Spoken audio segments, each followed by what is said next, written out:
আল্লাহর এক দরবেশ বান্দা এক বট গাছের নিচে বিশ্রাম করতেছিলেন আর সূরা মুলক পড়তেছিলেন। এই আয়াতের কাছে এসেছেন, হাল তারা মিন ফুতুর, দেখতে পাও কোনো ভুল? শুয়ে শুয়ে বলতেছে, আল্লাহ তোমার সৃষ্টি জগতে তো ভুল ধরার কোনো উপায় নাই, কেউ ধরতে পারবে না, তবে আমার চোখে একটা জিনিস বেমানান মনে হয়। ভুল ধরতে কারো ক্ষমতা নেই, একটা জিনিস আমার কাছে বেমানান লাগে। একা একা বলতেছে, সেটা হলো এই, তুমি তাল গাছ বানাইছো যেমন তালও সেই রকম বড়, বেল গাছ যেমন বেলও বড়, নারকেল গাছ যেমন নারকেলটাও বড়, কিন্তু এত বড় বিরাট বট গাছ ফল একেবারে এতটুকু এতটুকু, এইটা একটু বেমানান লাগতেছে। এই চিন্তা করতেছে দরবেশ সাহেব, হঠাৎ করে একটু বাতাস এসে গাছের ডাল আন্দোলিত হয়েছে, একটা আধা পাকা বটের ফল অনেক উঁচু থেকে ছিঁড়ে এসে দরবেশের নাকের উপরে পড়ছে, নাকটা জ্বলে উঠছে। দরবেশ সাহেব বলছে, আস্তাগফিরুল্লাহ, আল্লাহ এটা তো ফল না, এটা আমার চিন্তার জবাব। আমি চিন্তা করতেছি গাছ আনমান ফল হয় নাই, তাল গাছ যেমন ফল যেমন, বট গাছ যেমন ফল যদি ওই আকারে হইতো, ফলটা যে পজিশন নিয়ে আমার নাকে পড়ছে, এতে তো আমার নাকও যাইতো মাথাও যাইতো। সুতরাং আল্লাহ রাব্বুল আলামিন তার সৃষ্টি জগৎকে আপন কুদরত দিয়ে সুন্দর করে সৃষ্টি করেছেন। ভাগ্যবান তারা যে আল্লাহকে স্বীকার করে 5 ওয়াক্ত নামাজে আল্লাহকে সেজদা দেয়। সুবহানাল্লাহ। কোরআনে কারিমে হযরত হুদ আলাইহিস সালামের ঘটনা আল্লাহ রাব্বুল আলামিন এভাবে এনেছেন, তামাম এলাকার মানুষ তার বিরুদ্ধে ক্ষিপ্ত হয়ে গিয়েছে। সমাজের লোক, রাষ্ট্রশক্তি হযরত হুদ আলাইহিস সালামের উপর অত্যাচারের পাহাড় ভেঙে দিয়েছে। হযরত হুদ আলাইহিস সালাম একা মানুষ, সমাজের রাষ্ট্রশক্তির এই দুর্বিষণ দেওয়ার ষড়যন্ত্রের চ্যালেঞ্জ তিনি গ্রহণ করলেন। আর তিনি বললেন, তিনি যেটা বললেন আল্লাহ পাক কোরআনে তা কোট করে দিলেন। দুনিয়ার সমস্ত ইসলামী আন্দোলনের কর্মীদের জন্য আল্লাহ পাক কোট করে দিলেন, সমস্ত মুমিনদের জন্য তা উল্লেখ করলেন। হুদ আলাইহিস সালাম তিনি জাতিকে বললেন, ফাকিদুনি জামিআন তুম্মা লা তুনদিরুন, তোমাদের যত ক্ষমতা আছে সমস্ত ক্ষমতা নিয়ে আমার বিরুদ্ধে তোমরা ষড়যন্ত্র করো, আর আমাকে এতটুকু অবকাশ দিও না। আমি সেই আল্লাহ রাব্বুল আলামিনের উপরে ভরসা করেছি, যার কুদরতি হাতের ভিতরে আমার জান, আর গোটা পৃথিবীর সমস্ত প্রাণীর জান যার কুদরতি হাতের মধ্যে, যার হাতের ভিতরে গোটা পৃথিবীর সমস্ত জান, সে আল্লাহর উপরে ভরসা করেছি, যা খুশি তোমরা আমার বিরুদ্ধে করতে পারো। সুবহানাল্লাহ। এটার নাম হলো ঈমান, এটার নাম সবর, এটার নাম ধৈর্য। এই ধৈর্য আসে ঈমানে কামেল হলে পরে এবং আল্লাহর উপরে পরিপূর্ণ বিশ্বাস হলে পরে। যদি কারো দিনের মধ্যে কথা বিশ্বাস থাকে যে আমার জন্য আল্লাহর পক্ষ থেকে যদি কোনো বুলেট নির্ধারণ করা থাকে, গোটা বিশ্ব যদি আমাকে পাহারা লাগায়, ওই বুলেট থেকে আমাকে বাঁচাইতে পারবে না। আর আমার জন্য যদি একটা বুলেট আল্লাহ কর্তৃক নির্ধারিত থাকে, তাহলে গোটা পৃথিবীর মানুষ চেষ্টা করেও সেই বুলেট থেকে আমাকে রক্ষা করতে পারবে না। হযরত আইয়ুব আলাইহিস সালামের সবরের ঘটনা কোরআনে কারীম তুলে ধরেছে। হযরত আইয়ুব 18টি বছর পর্যন্ত রোগের মধ্যে পড়ে আছেন। এত অসুখ করেছে, এত রোগ, শরীর পচে গিয়েছে, গায়ে পোকা ধরেছে, দুর্গন্ধ হয়ে গিয়েছে, বিবিরা চলে গিয়েছে, ছেলে মেয়ে পাড়ার লোকেরা দূর দূর করে তাড়িয়ে দিয়েছে। এবার জঙ্গলের ভিতরে গিয়ে আশ্রয় নিয়েছেন। এমন অবস্থা হয়েছে, শরীর পচে পচে জিহ্বায় যখন পোকা ধরা শুরু করে দিল, হযরত আইয়ুব আলাইহিস সালাম তখন আল্লাহ রাব্বুল আলামিনের দরবারে এই প্রথমবারের মতো তিনি বললেন, রব্বুল আলামিন, হায় আল্লাহ তাআলা, সমস্ত শরীর জড়জড়া হয়ে গিয়েছে, গায়ে পোকা ধরেছে, আমি কোনো কথা বলি নাই, আমি খামোশ থেকে জিকির আজগার করতেছিলাম।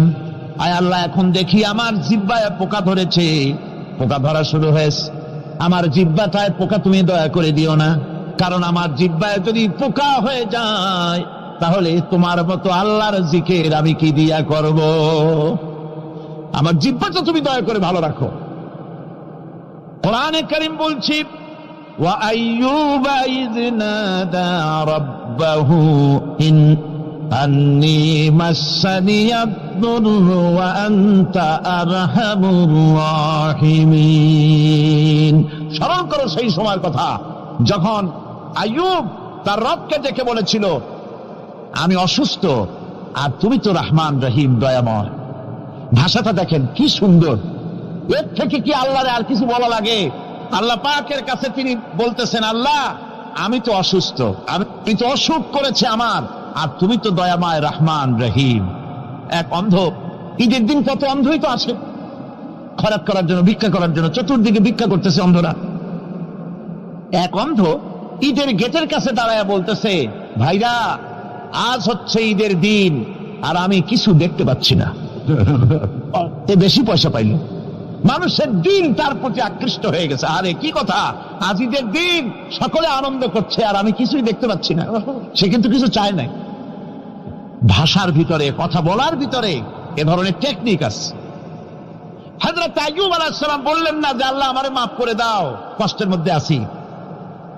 তিনি শুধু বলেছেন, রব্বুল আলামিন আমি অসুস্থ হয়ে পড়েছি, আমার অসুখ করেছে, আর তোমার নাম রহমান রহিম। এতটুকু কথা বলেছেন। আল্লাহ রাব্বুল আলামিনের দরজায়, তার দরবারে আইয়ুব আলাইহিস সালামের ডাক চলে গেছে। যায় নাই? কোন অসুবিধা আছে নাকি? কোন অসুবিধা নাই। পানির তলা দিয়া যদি কেউ ডাক দেয়, পাহাড়ের ভিতরে বসে যদি কেউ ডাক দেয়, আল্লাহ রাব্বুল আলামিন তা শুনতে পান। ইউনূস আলাইহিস সালাম মাছের পেটে বসে চিৎকার মেরেছিলেন, লা ইলাহা ইল্লা আনতা সুবহানাকা ইন্নী কুনতু মিনাজ জালিমিন। যিনি বলছিলেন, আয় আল্লাহ তাআলা আমি তোমার প্রশংসা করছি, তুমি ছাড়া উপাস্য নাই, মাবুদ নাই, আমি তোমার পবিত্রতা ঘোষণা করছি, আমি তো জালিমদের অন্তর্ভুক্ত হয়ে গেছি। বাস এতটুকুন কথাই বলেছেন। আল্লাহ পাক বলছেন, ইউনূসের ডাক তো কেউ শোনে নাই, পানির মধ্যে কেউ শোনে নাই, জমিনের কেউ শোনে নাই, মহাশূন্যের কেউ শোনে নাই, কিন্তু মাছের পেটের ভেতরে থেকে, গভীর অতল দরিয়ার তলদেশ থেকে মাছের পেটের ভিতরে বসে আমার ইউনূস যে ডাক দিল, ওই ডাক আমি আরশের মালিক আমি শুনতে পেয়েছি, আর সঙ্গে সঙ্গে জবাব দিয়েছি। ফাস্তাজাবনা লাহু ওয়া নাজ্জাইনাহু মিনাল গাম্মি ওয়া কাযালিকা নুজিল মুমিনিন। ডাকের সাড়া দিলাম, বিপদ দিয়া বাঁচায় দিলাম। শুধু ইউনূসের না, আল্লাহ পাক এ জায়গায় আবার ওয়াদা করলেন, দুনিয়ার যত মুমিন বান্দা আছে তারা যদি কখনো বিপদে পড়ে যায় আর আমারে যদি ডাকে, আমি এইরকম করে বিপদ থেকে বাঁচাইয়া দেব। আইয়ুব আলাইহিস সালাম যখন আল্লাহ রাব্বুল আলামিনের কাছে ফরিয়াদ করলেন, আল্লাহ পাক তখন বলছেন, কোরআনে কারীম বলছে, ফাস্তাজাবনা লাহু ফাকাশাফনা মা বিহি মিন দুররিন ওয়া আতাইনাহু আহলাহু ওয়া মিসলাহুম মাআহুম রাহমাতাম মিন ইনদিনা ওয়া যিকরা লিল আবিদিন। আমি আইয়ুবের দোয়া কবুল করে নিলাম, শুধু তার পরিবার বর্গই দিলাম না, বরং আরো কিছু নিয়ামত আমি তাকে দান করে দিলাম। এবং তাই জন্য যেহেতু তারা ছিল আমার অনুগত বান্দা, আমার বাধ্যগত, আমি এই জন্য রহম করেছি, সমস্ত রোগ শোক আমি মাফ করে দিয়েছি। আমাদের সামান্য একটু জ্বর হয়, যদি 2-3 দিন জ্বর হয়েছে, জ্বর ছাড়ে না, বলে যে এত ভালো ভালো কাজ করি তারপর আমার এত জ্বর হওয়া লাগে, অমুকরা এত পাপ করে, তা তো কিছুই হয়নি। খালি আল্লাহ আমার চোখে দেখলো, আমার বউর অসুখ, আমার অজুমুড়ি ছাড়ি না। ভাইরা, আপনি ঠিক পান না যে কি গুনাহ আপনি করেন। কোরআনে কারীম বলছি, ওয়ামা আসাবাকুম মিন মুসিবাতিন ফাবিমা কাসাবাত আইদিকুম ওয়া ইয়াফু আন কাসীর। যত বিপদ তোমাদের উপর আছে সব দুই হাতের কামাই করা, আর আমি তো অনেকগুলো ক্ষমা করে দেই। তোমরা যত পাপ করো, আকাম করো, সবগুলির শাস্তি যদি দুনিয়ায় দিতাম, সাহস করার সময় পেতে না। অসুখ হলেই অধৈর্য হয়ে যেও না, ধৈর্য ধরো। আল্লাহ পাক বলেন, শুধু আইয়ুব নয়, وإسماعيل وإدريس وذا الكفل كل من الصابرين।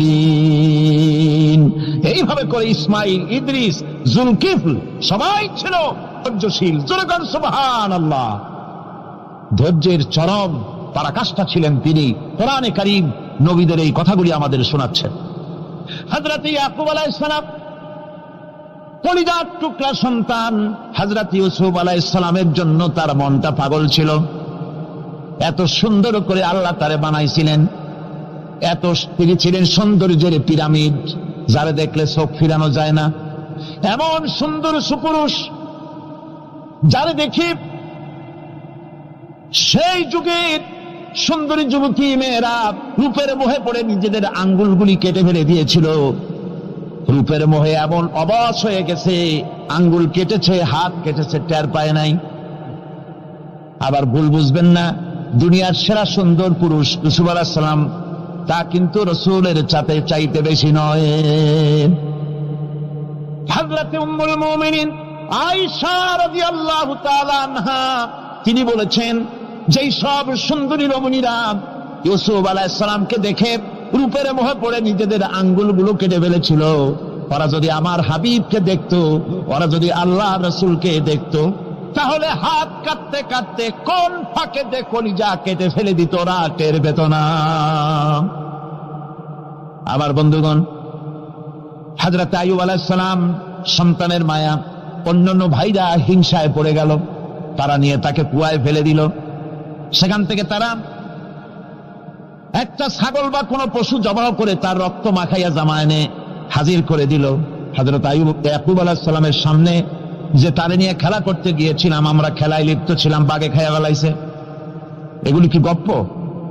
এগুলি কি কোরআন? আল্লাহ পাক শোনাচ্ছেন, বিশ্ববাসীকে শোনাইছেন।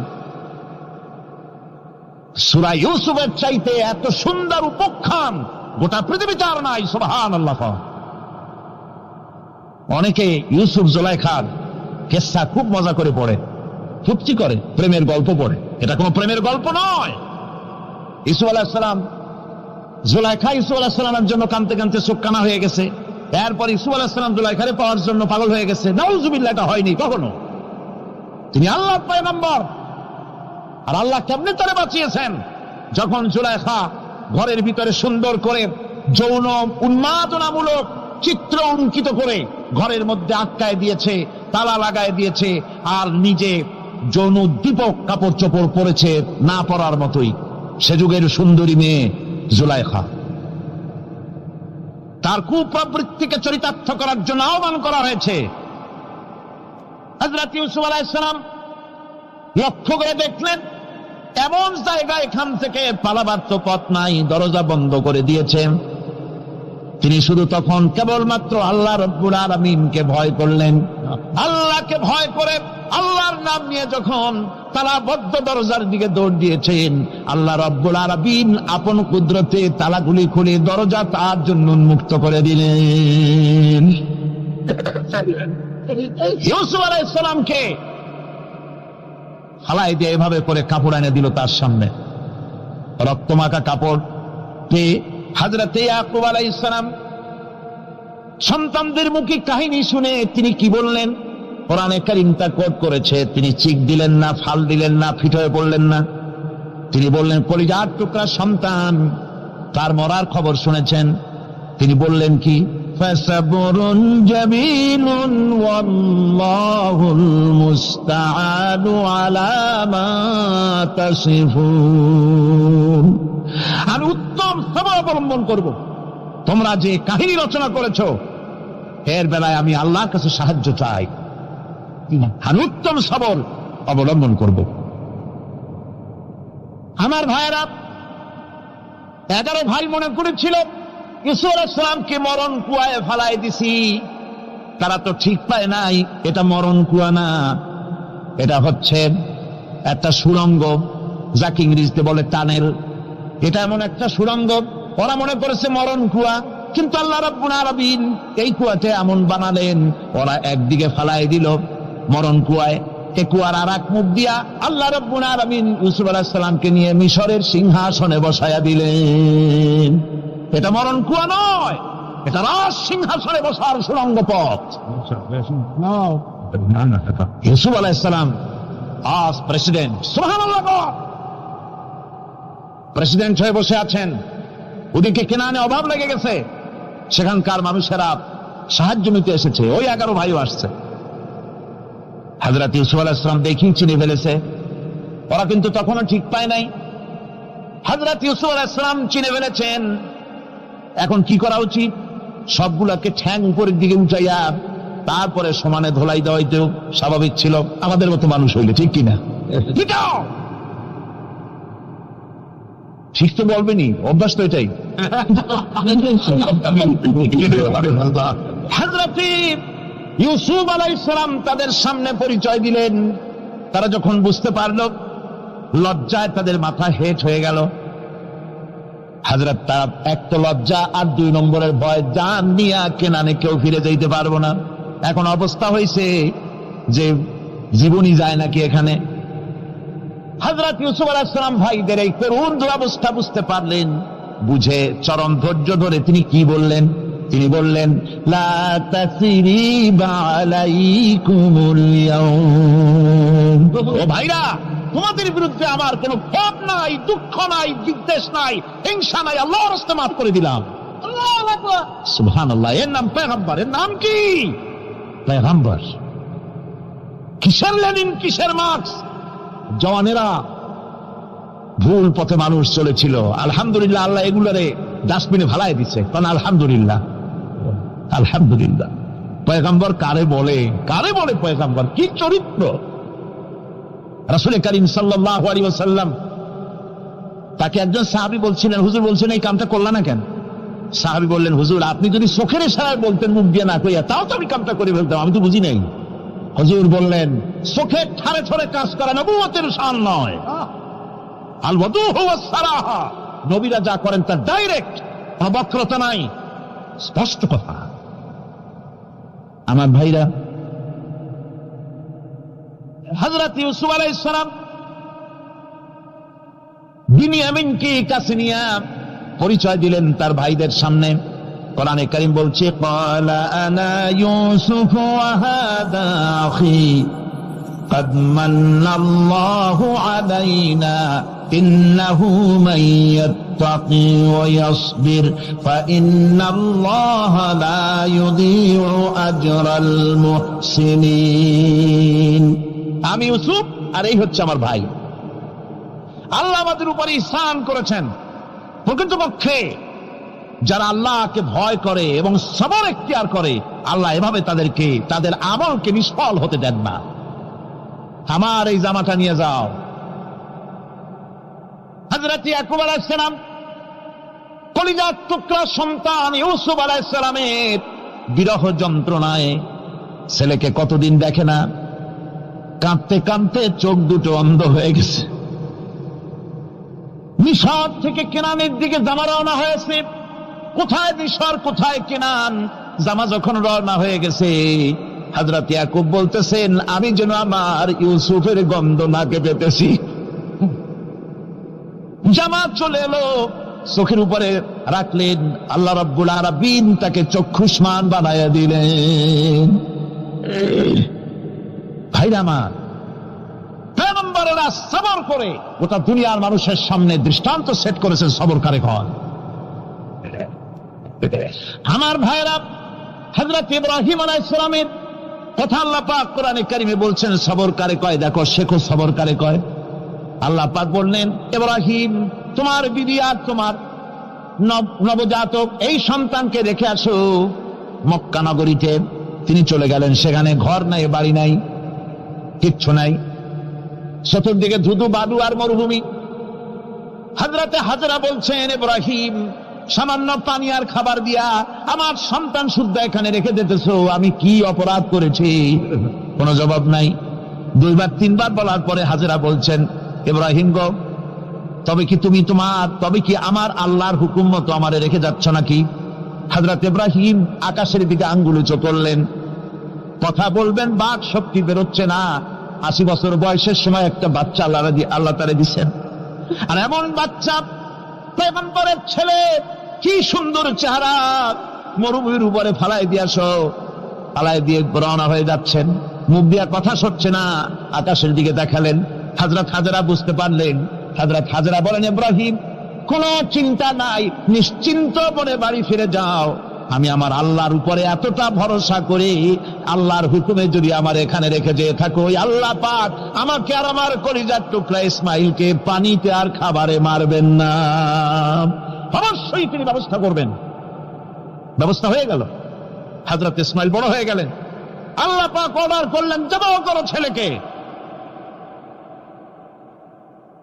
হযরত ইব্রাহিম আলাইহিস সালাম যখন জবাহের প্রস্তাব করলেন, হযরত ইসমাইল তা আপত্তি করতেন, বাবাজি আমার মায়ের আর আমাকে বাচ্চা অবস্থায় ফেলে গেলেন, খাবার দেন নাই, পরার দেন নাই, বছরের পর বছর আমাদের এখানে কাটলো, দেখতেও আসেন নাই, আজ আসছেন জবাহ দিতে, এটা কেমন কথা, কি ধরনের বাপ আপনি?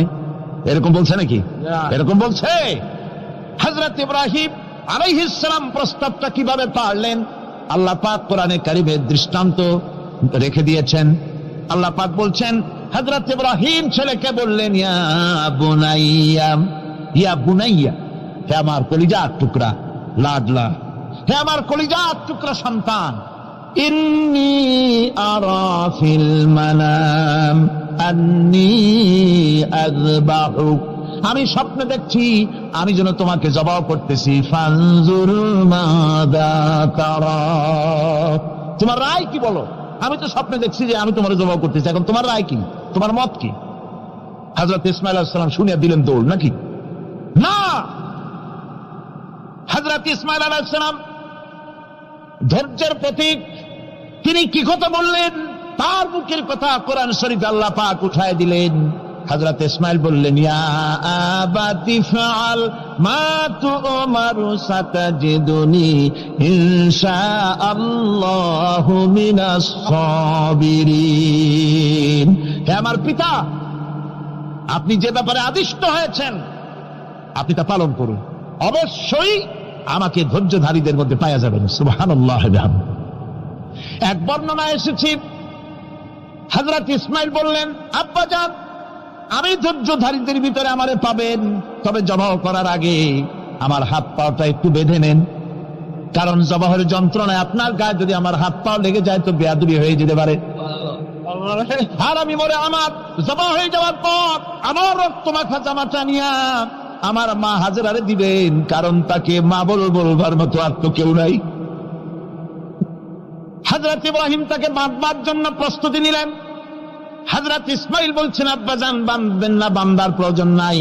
বলে, কেন? একবার বাঁধতে বললে আবার তুমি নিষেধ করছো কেন? ছেলে বলছেন, আব্বাজান বাঁধবো না এই জন্যে, হয়তো কিয়ামতেই প্রশ্ন উঠতে পারে যে আল্লাহর হুকুমে রাজি ছিল না বলে হাত পা বাঁধা জবাহ করছে, আমি এই সুযোগ দিব না, আপনি জবাহ করেন, আমি এতটুকু নড়াচড়া করব না।